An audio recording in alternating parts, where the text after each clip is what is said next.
Afternoon, everybody. I'm the moderator, and we really want to make this session as interactive as possible. Myself and my panelists over here, we were chatting outside and we got quite involved in some conversations, so I hope we can have that same conversation with you all today. So I think what I'd like to do is just ask each one of my panelists to quickly introduce themselves. I'm going to go first. There was a quick introduction.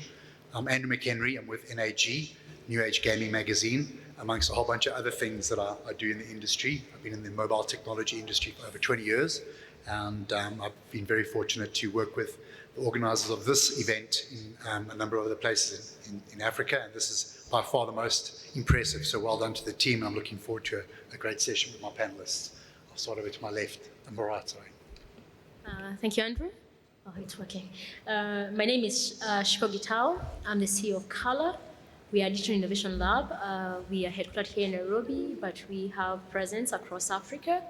And our goal is to catalyze Africa's digital future in all forms and sizes. Thank you. Good afternoon, everyone. My name is Shiela, and I am Head of Ecosystem Development for Ayoba. Ayoba is a super app built in Africa for Africa. We will hear more about it later on. My background is mainly in startup incubation, acceleration, and strategic partnerships.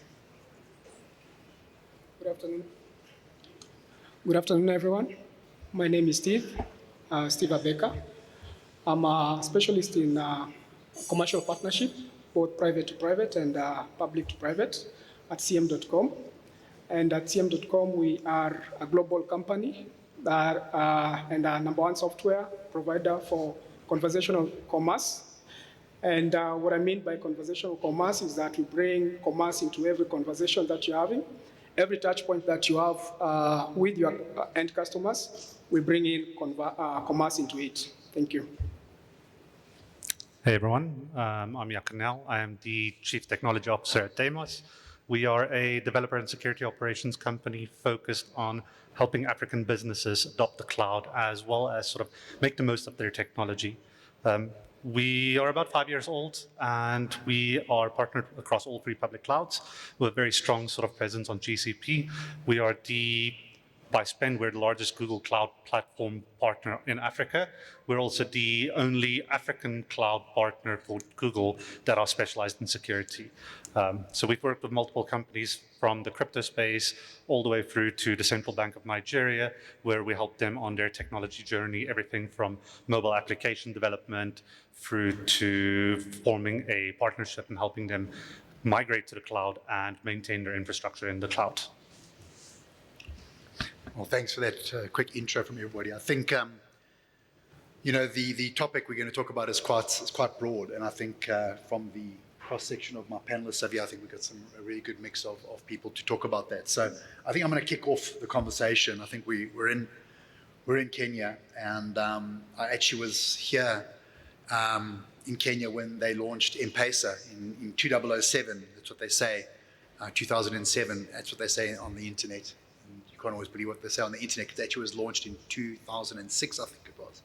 So for me, you know, in terms of Kenya and what's happening in the digital space and mobile is quite significant. I think there's a lot of innovation that comes out of here, and I think this event, you know, today also bodes well for that. To see a lot of the startups that are here today, we talk about some really interesting trends that are happening, and I think, you know, Nairobi and Kenya is a great place for this to all happen. I think obviously with the success of M-Pesa, 50 million people transacting on M-Pesa, 500 businesses on it.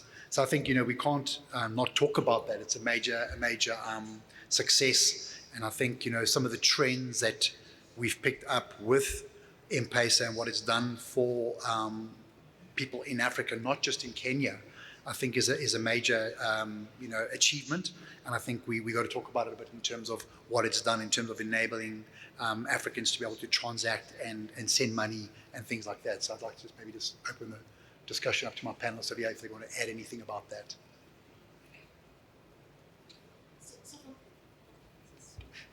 Hi.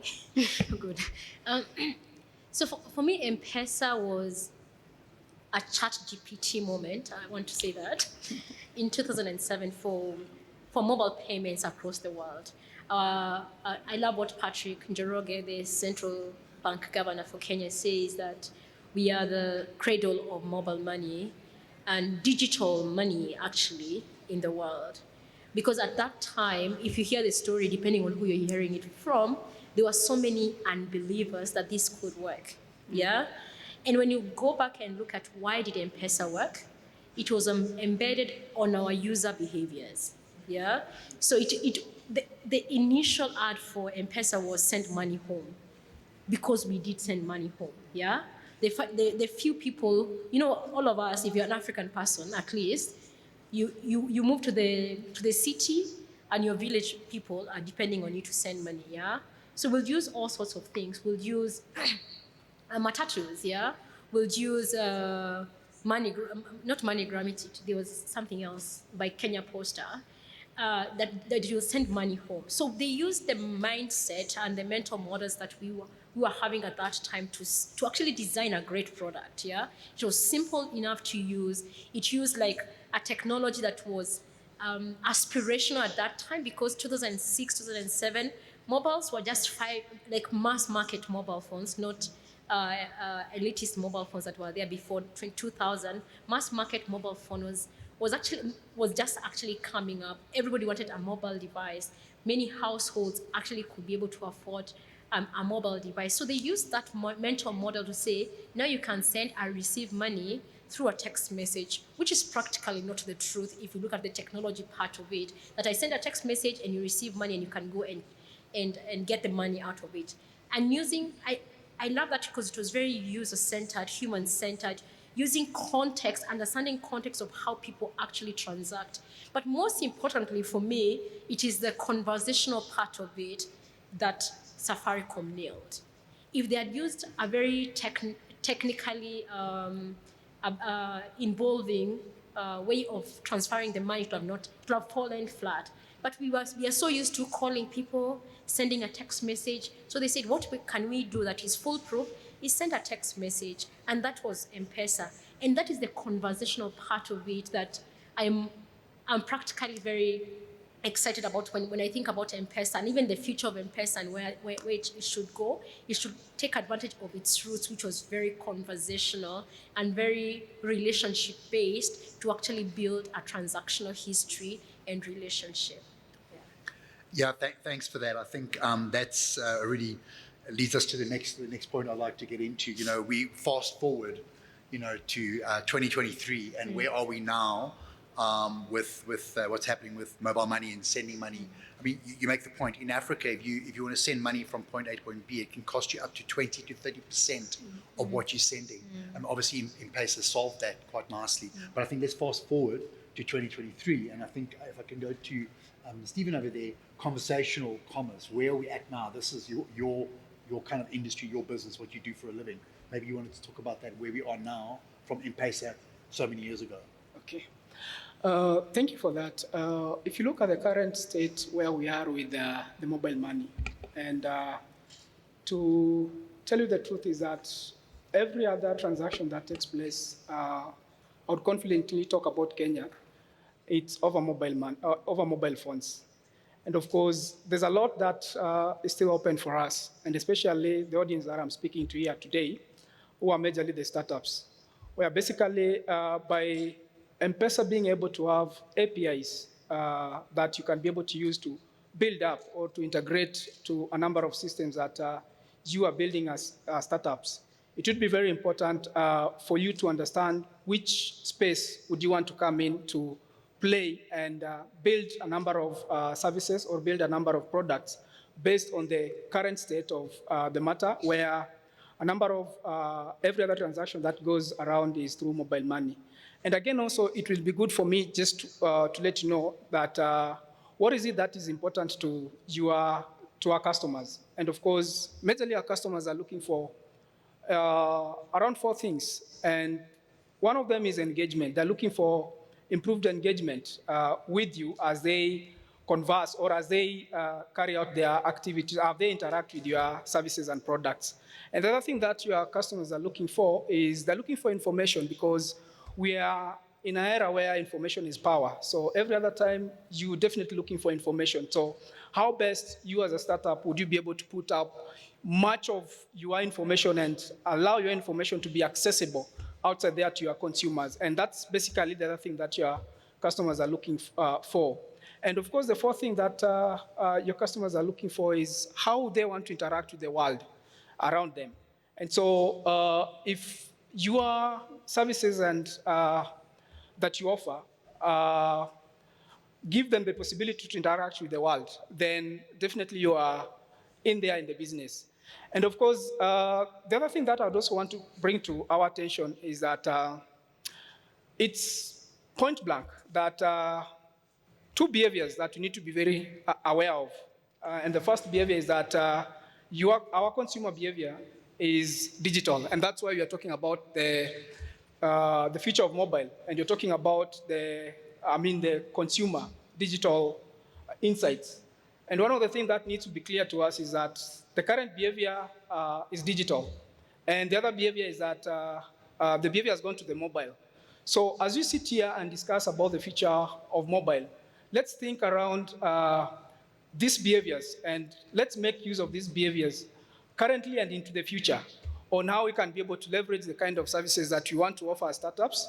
And as you also plan to grow as startups, look at ways in which definitely the services that we offer are available within the space where our customers are. And that is in the digital space, and they're also in the mobile. And so M-Pesa has a great platform that can help us as the startups to be able to grow and even have seamless way of interacting and conversing with your customers. And I think that is what is important to us as startups, and think in that line, and we're in business.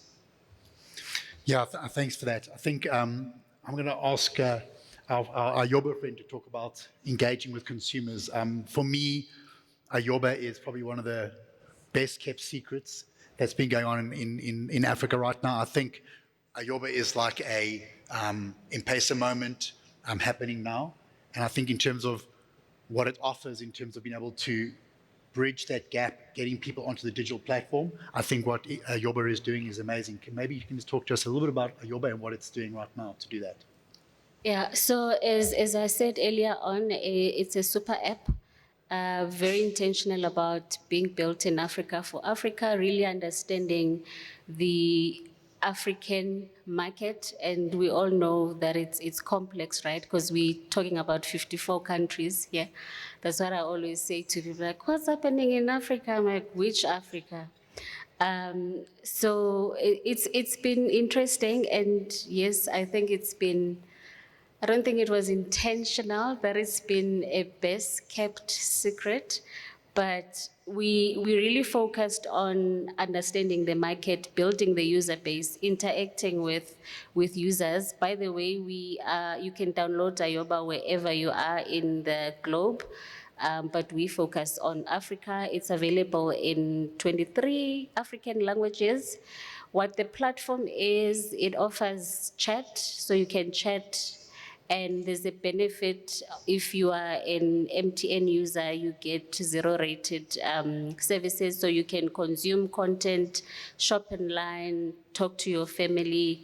We are very conscious about narrowing the digital divide. We always talk about that because we speak a lot about, we know that the future is mobile, but the reality is that there's so many of the population, African population, that is still being left behind. I see it every day. It's like these two worlds where the other world is rapidly improving, rapidly developing, but there's a huge opportunity to meet consumers where they are.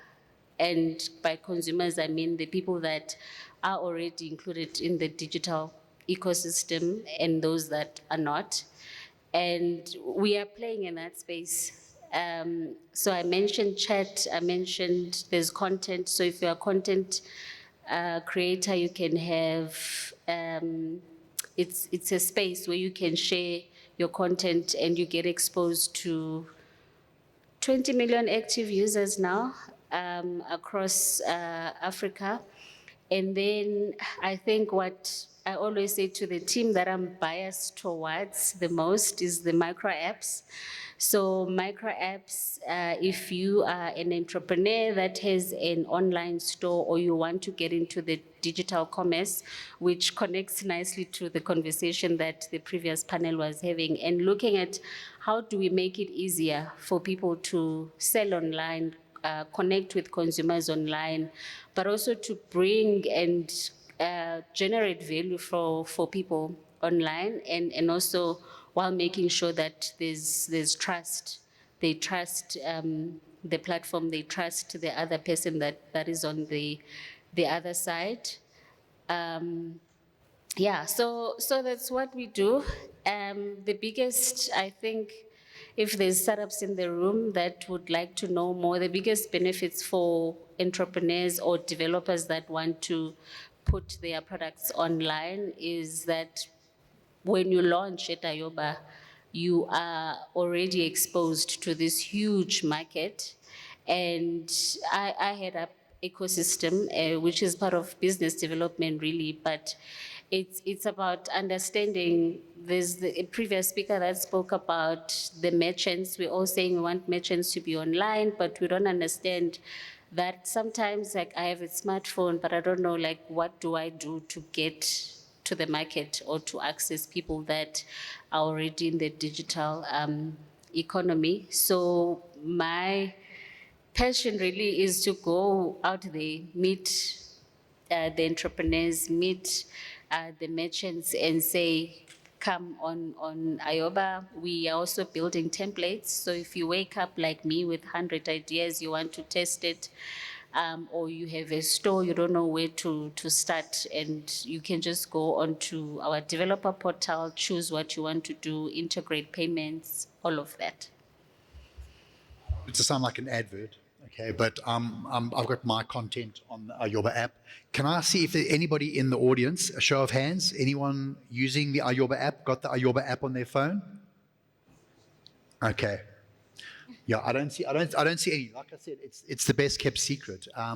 And I tell you, in a year from now and 2 years from now, we'll be having conversations about Ayoba, like what we're having about M-Pesa. It's going to be fundamentally shift the way that Africans engage with in digital content because of the things that Shiela just mentioned. You get 1 gig per month, zero rated. Again, it sounds like an advert, but what they're doing is significant in terms of bridging that digital divide, getting people onboarding them into the digital ecosystem, and it fundamentally is going to impact every African consumer who's got a smartphone in their hand. They can't afford to buy data. They get 1 gig per month to consume data. So yeah, I mean, I'm a big fan, and if you don't know about it, do a bit of digging around and scratching around and see what they have to offer, because it's extremely powerful. Can I add something? Please. With consumer insights and really understanding what because essentially having a business, you're solving a problem. I mean, we assume that people know that there's a market, it's big enough for you to launch this thing. But what we discovered is that there's such hunger for content that is localized, so hyper-local content, which is one of the things that I think we've gotten right. So if you download Ayoba in Nigeria, you'll get your playlist will be Niger vibes. The stores that will be there will be localized. If it's in South Africa, you can order amagwinya and all of that, because that's what's relevant to that market. But also encouraging Africa to put our own content in our own languages, tell our own stories in our own voices. That's what I'm excited about everything, but it's also that consuming content that is created by African people for African people. Spot on, and we spoke about it outside before the session as well, and just to see how Africans are engaging with this content. Video content is unbelievable, and I think we would have to talk about the cocoa melon effect, okay, which I didn't know about until we started this panel discussion. And I think if we can just talk about that, because I was oblivious to what it was. So the cocoa melon effect, who has a child under the age of 7? How many of you hate cocoa melon? we do work across Africa, and we worked with like a big tech organization, and they were having a challenge in getting their product adapted on the continent. And everybody is speaking about millennials and Gen Z, and ignoring 70% of the African continent, which is under the age of 15 years. They're the largest consumer of digital content. Cocomelon, the video channel on YouTube, is the highest grossing YouTube channel in terms of revenue. Yeah, more than your car channels, all those funny channels. Cocomelon is the highest grossing in terms of revenue. Why? Because they have targeted a very unique use base. These are people who don't have any money to pay anybody, but they're consuming content. We call them influencers. You know, when you're doing, when you build like a user map, you have 4 types of people. You have users, you have customers, you have influencers and decision makers. Yeah? These under 7-year-olds are influencers and users, because if you don't put Cocomelon, they'll cry your ears off and you just give them the phone. How are we designing for them? Because they're primarily audio and visual. I was given my example. I have a 7-year-old. His primary interaction with the internet is audio and visual. He takes his phone, not my phone, not his, my phone, goes on Google and talks to Google like he's having a conversation. I've not introduced him to Bing yet, because Bing has ChatGPT, and then I'll never have a phone to use ever again. But seeing his interaction with like Google, and Google speaks back to him, so he's able to find his results quite well and understand. Yeah, he might not understand some verbs or some English, and he'll ask, what does this word mean? But that's their primary way of conversations. But are we building for them as African people? And soon enough, they start creating content. My son has discovered that he can create a YouTube video. Right now, it's screen grabbing his favorite content and posting it on my YouTube channel. Then I get flagged by Google that I have copyright issues. Then I have to pull it down. But soon enough, he'll know how to create his content. And many young people, there is a guy called, what's his name? He starts with an R. He does toy reviews, and he started doing it at the age of 3. Again, one of the highest grossing YouTube channels. They are now on TikTok and everywhere else. But are we designing for them? And I love what Ayoba are doing. They're saying create our own content in our own language using our own context. And what Cocomelon is doing is showing us how to actually do it. Yeah, when a little 18, it's not even, they're like 9-month-old, they hear that Cocomelon music, they come running after you. Yeah? How do we create that kind of vibe for our users? And remember, our users, 70% of our users are influencers and users. Right now, they're not customers and decision makers, so they don't have the money to buy, and they cannot make a decision about buying, but they're influencing how the internet is being used on this continent. And we might be missing an opportunity to build for them by just focusing on what the internet looks like right now. And that is the conversation we've been having. So when we push, like many of our clients and we have a lab, a venture studio, and many of our founders to start thinking about everything that you're building should be made as a platform, and should be looking at audio and video as a primary interaction mode. Most people will start front, but we already have a mental model. As I started speaking about M-Pesa, the mental model of this under 15-year-olds is primarily visual and audio, and that's where the internet is heading to. Thank you. Yeah, no, thanks for that. I think that's really the point that I wanted us to chat about. And I think, as we start to look to the future, what it's going to look like, just to make sure we're building solutions that are basically going to cater to this Cocomelon population that we're talking about. But that said, we can't look to the future if we can't look back. And we had a really great chat about USSD, okay? So unstructured supplementary service data, for those of you who don't know what it means, in Africa, it's big. And I think, Jaco, we chatted about it, there's still 70% to 50% of the consumers with mobile phones in Africa that can't access this rich media, visual and audio. but back to USSD. I think let's chat about that for a second. Definitely. So the GSMA report for sub-Saharan Africa states that we'll have sort of mobile internet penetration of 50% of the country, 50% of the sub-Saharan Africa by 2025. About 60% of that they're predicting would be smartphones. So that leaves us 40% of the African continent who is sitting on feature phone devices. Deimos, we believe on leaving no Martians behind.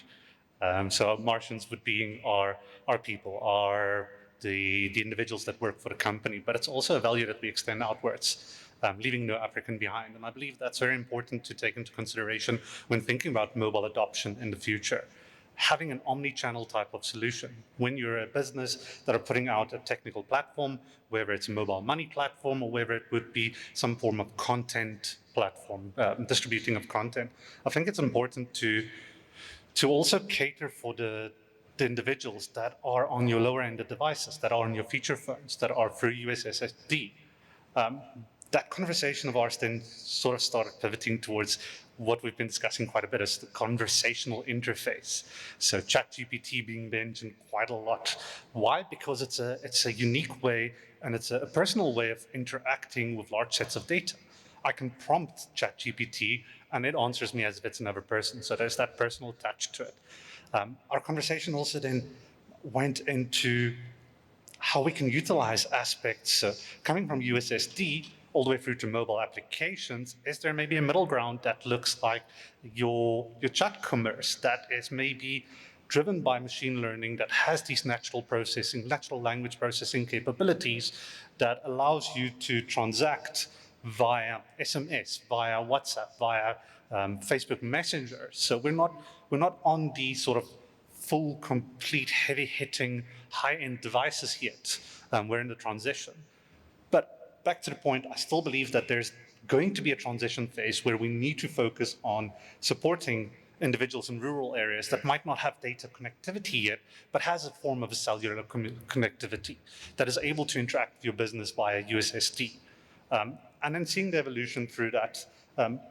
USSD is quite trusted. I mean, even in countries like South Africa, where mobile applications are quite mainstream, high-end devices are mainstream, I still find myself interacting via USSD daily, whether it be through starting where everyone probably knows airtime, so whether it's purchasing airtime, transferring airtime, or even transacting mobile transactions through USSD.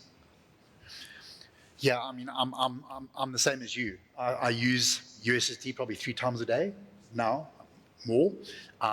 Vodacom South Africa, and every time I do a transaction on USSD, they try to push me to use their mobile app. Every single time they send me an SMS to say, hey, why don't you download the mobile app? I don't want to check my balance on a mobile app. 100%. Okay? So I think, these are the things, when we talk about the trends, the consumer insights for mobile, we're designing these amazing things that can do crazy things, ChatGPT and all this, but at the same time, we mustn't leave the consumer behind and don't try to force these kind of like applications and solutions onto somebody when they just want to check their balance and download this heavy application to do something simple. And I think the WhatsApp solutions that are coming into play today, the conversational chat and commerce is big, but it's not there yet completely. We shouldn't just completely leave everyone behind. So I think it's important that we do that. So thanks for that, Jaco. I think talking about conversational commerce, I mean, Steve, this is your game. Okay, we spoke about it before we came into the session. What's holding it back? We hear it in Kenya. M-Pesa is a huge success. We've spoken about it. What's holding back, conversational commerce from your viewpoint? Thank you, Andrew. Thank you, Andrew, for that. Thank you, Andrew, for that. I would definitely want to come and answer that at the tail end of what I'm going to talk about, what's holding the conversational commerce from growing. But I would want to build up on something that would be very necessary for this audience here. And I'd want to build up from the earlier panel when one of the panelists talked about you definitely need to be 90% with your consumers. And the other 10% is concentrate on partnerships. And I think that must have been said by one panelist, should have been Simbuti from Market Force. And the main reason why we are sitting in this panel is just to talk to our audience on what are basically things that we need to consider as we build up our businesses. And of course, I like what Jaco has just said about omni-channel conversation, whereby you're able to bring in quite a number of different channels together to be able to interact with your end customers. And again, also, what my colleague, Shiela has talked about, personalized sort of content. So how are we able to build up content which are very personalized and engage your customers in a personalized way? And that can only be possible in considering quite a number of channels that your customers are using. And of course, one of the channels that has become very common is WhatsApp. And Andrew asked a question about how many people here have downloaded the Ayoba mobile app. I'm not sure if I saw very many hands. But again, I'd also want to ask, how many of us seated here have been able to interact with WhatsApp today? I'm quite sure, even without asking, I'll get everybody has been able to interact with WhatsApp. And even to surprise you more, when you wake up every day in the morning, I'm not sure within your first 30 minutes of the day, if WhatsApp is not part of the menu of what you interact with. And that clearly tells us that most of our customers are already glued in an application, a conversational application, that they're able to interact, they're able to engage. And that's what you as startup, you need to think of, how do I reach my audience, or how do I reach my customers on already an application which is already built up and already engaging, and they're using that WhatsApp for literally a number of things. And so how do you onboard your solutions or your business idea into WhatsApp to be able to bring in commerce or trading on WhatsApp? And that's what I would want us to think through. And even as you leave this summit, we're more than open to discuss, keep on discussing how would you be able to loop in your services into WhatsApp and make it for business purposes. And so to come and answer what I've been asked by Andrew is, why is it that conversational commerce is not becoming a big thing? I would want to pick a case majorly in some parts of the region where regulation is an issue here. Where basically you'd want really to have a number of conversational transactions taking place on platforms which are not locally hosted within the specific countries. And a number of regulators would deny that. And it's a discussion that I know is ongoing.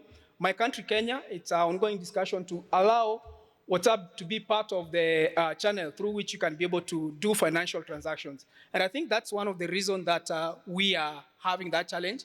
And on top of that, what my colleague Jaco talked about, where we still have a percentage of people who are not digital, who are still using the feature phones. So this percentage of people are also a hindrance towards us moving our consumer base to a digital space. So basically those would be the main reasons which are hindering conversational commerce. Thank you. In the works in that conversation. So you said why conversational commerce is not taking off. Actually, conversational commerce has taken off already. In Kenya, we have about maybe 60 to 70% smartphone phone penetration. 98% of those people are on WhatsApp. Yes, that is data from WhatsApp, not me. So they say Kenya, in terms of per capita penetration of WhatsApp, is at 98%. So everybody literally with a smartphone has WhatsApp on it.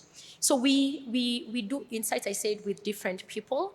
And one of the insights we gathered is, like every other sector in Africa, where 80% is informal, even trade online is informal. So every small-scale trader in Africa, 80% of the small-scale traders in Africa actually already having those trade and services on WhatsApp.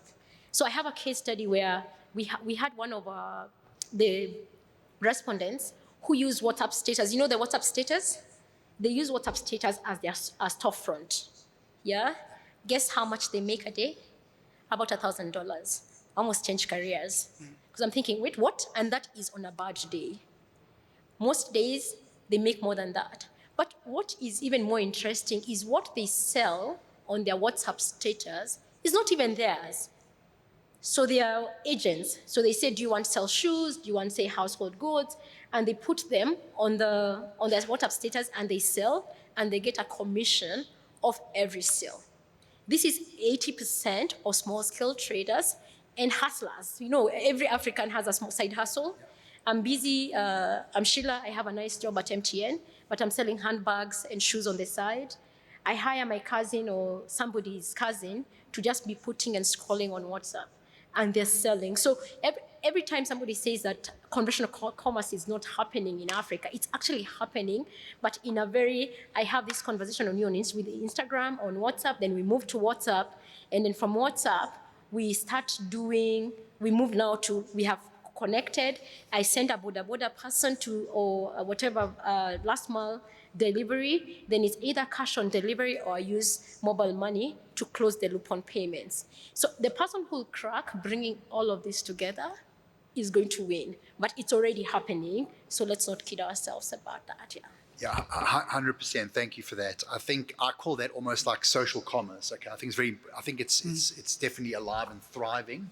I think it's to more talk about the government or regulatory approval stamp on everything. I think that's really more what I'm alluding to is like, you know, what is stopping it from becoming ubiquitous and to be as successful as M-Pesa in everything that we do. And I think it's definitely happening. And I think if we have the conversation a year from now, it'll be a very different conversation. I'm sure we'll be talking about huge successes on how Ayoba is plugging in their payments and how to transact and make commerce more readily available and easy throughout its platform as well. So, I mean, I think this to me is African problems to African, you know, African solutions to African problems, and in a unique, creative way. And I think we just at the beginning stages of it, you know. So yeah, thank you for that. Yeah. Yeah, sorry. So building on that conversation, you sort of mentioned one thing that triggered my mind. It mentioned sort of agents and the agents utilizing statuses. And it took me back to a few conversations on WhatsApp that I had people pushing spam through WhatsApp. So we've got to be wary as well that there are channels out there that we've already built trust on. So we've built trust on mobile applications. You go to the Google Store, you go to the iPhone's App Store, you get a verified application. On WhatsApp, it's slightly different. We still need to be able to build that trust around it, especially if you're thinking of the audiences, and you mentioned sort of meeting people where they're at. One of the advantages of a sort of conversational something like WhatsApp is its reach. Its reach is not just people that are attaining the conference, not just tech-savvy individuals. My parents, who do not understand how a decoder works or do not understand, still asks me to come and fix their Wi-Fi for them. They're aware of WhatsApp, and they actually start transacting in WhatsApp, and they trust it. So that trust can be a double-edged sword to bring it back to it. On the one hand,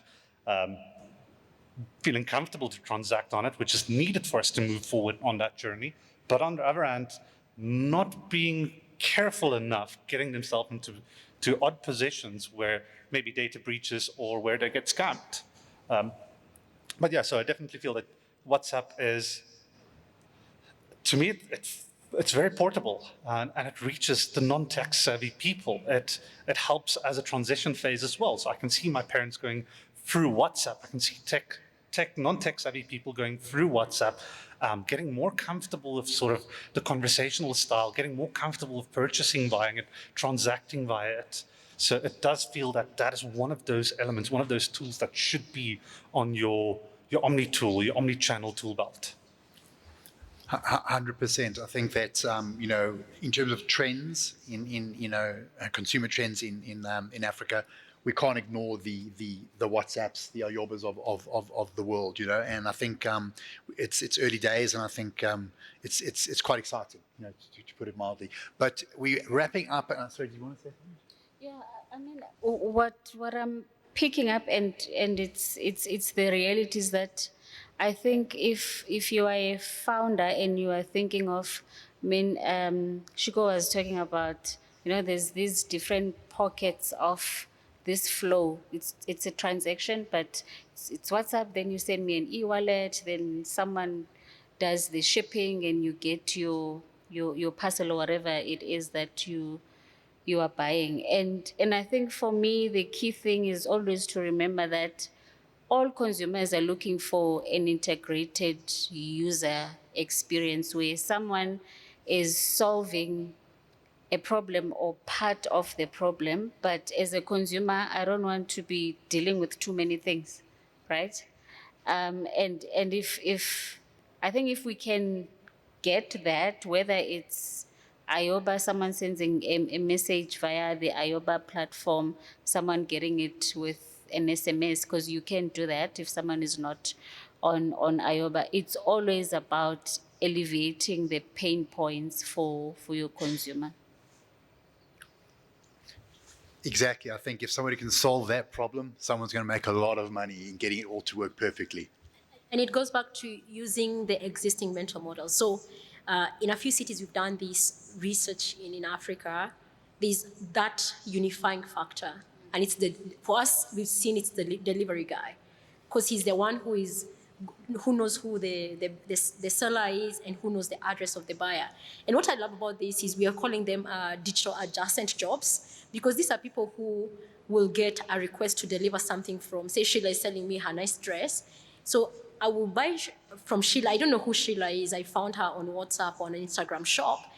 And then this runner will pick it from her, deliver to me. I give them the money, and I trust them to deliver the money to them if I'm not using M-Pesa. So if you can be able to digitize that process, the runner, we call them the runner, then they stop being what is called digital adjacent. They actually become digital. Then you have nailed it. Yeah. Agreed. So if anyone wants to do a startup around making money, that's what you want to solve. So we've only got a few seconds left. We haven't had any questions from the audience. I do want to open it up for a couple of questions if you want to chat to any one of us on the stage here before we wrap up. I believe there are some microphones. We've got one right in the front here. To give us a second to get your microphone. We can just throw you on from the stage. Hey guys with the microphones. Take a run up to the front, please. You got 4 seconds. 3, 2. And now we just explode. Max, is that you? Thank you.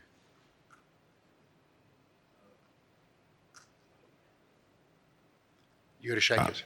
Hello. Okay, so most users in Africa still use mobile phones as primarily channel to interact with mobile apps. But for instance, if you look like at social media, for instance, and penetration, would you still think that having web access, like for desktop, is still important? Like when, for instance, how TikTok grew was through having shared links, for instance, for people that are still on desktop. Do you think that you can have a popular application without a web interface that is mobile only? Do you want to go for that? I will go. So this takes me 10 years ago. 90% of the current African population went onto the internet, firstly on their mobile phone, and not fancy Android phones, but cranky Chinese knockoffs. So the experience has not been great. But here is the kicker, is about 70% of them, their primary experience of the internet is social, yeah? And it's social in 2 ways. It's snack bites, so they first experience it on Facebook or WhatsApp. So the first experience on the internet is on Facebook, so they started interacting with friends, so it's very, very social, which works very well for an African culture. We are Ubuntu all the way. Number 2, it's primarily mixed media. And this is where we all get it wrong when we are building our services. So you're building this exclusive, nice-looking app, but you're forgetting that this person, the interaction with the internet has been primarily on WhatsApp, on Facebook, on Instagram, nowadays on TikTok, and you're not bringing elements of this experience to the customer or the user in this case. So we have to be able to be very conscious of building from the mental model of our customers. Because if you build a text-heavy, data-rich experience, your user will just drop off quickly, and you're wondering, I have this great service, Why are they not picking up? Because they're used to watching 3-minute videos, yeah?